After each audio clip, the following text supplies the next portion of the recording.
Olá, meus amigos, sejam muito bem-vindos a mais um vídeo onde eu irei te ensinar a ler palavras escritas com X com o som de SS. Essa é a parte 2, tá bom? Se você ainda não assistiu a parte 1, aproveita a oportunidade e depois você assiste, tá bom? Vamos lá então? M-A é ma. Aí, ó, X-I-C-M-O, mó. Então, juntando vai ficar máximo. Veja bem que na palavra máximo, a letra O recebe o som fraco de U. E a sílaba mais forte da palavra é má, que é a primeira. Nesse caso, faltou um detalhe aqui, tá bom? Em cima dessa letra A, deveria ter um acento agudo, que é aquele acentozinho assim, ó. Tá? Um tracinho assim, tá bom? Então, se um dia você for escrever, escreva com o acento agudo aqui em cima.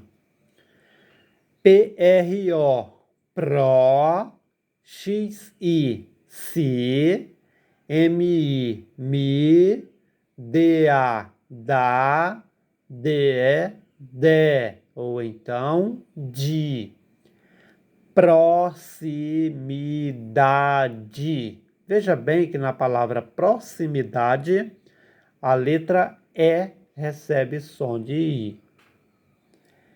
P-R-O, com acento agudo, pró. X-I-C, M-O, mó, ou então mu.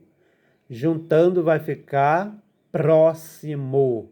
Veja bem que na palavra próximo, a letra O, ou seja, a última letra O, recebe o som fraco de U. M-A, ma, X-I-C, M-A, ma, máxima. Outra vez eu esqueci de colocar o acento agudo aqui na primeira letra A. Para quem não conhece o acento agudo é esse aqui, tá bom? Então aqui merece um desse, para ficar máxima. Então ficaria assim: máximo, proximidade, próximo, máxima. É isso aí, meus amigos. Que Deus abençoe a todos. Um forte abraço e até o nosso próximo vídeo.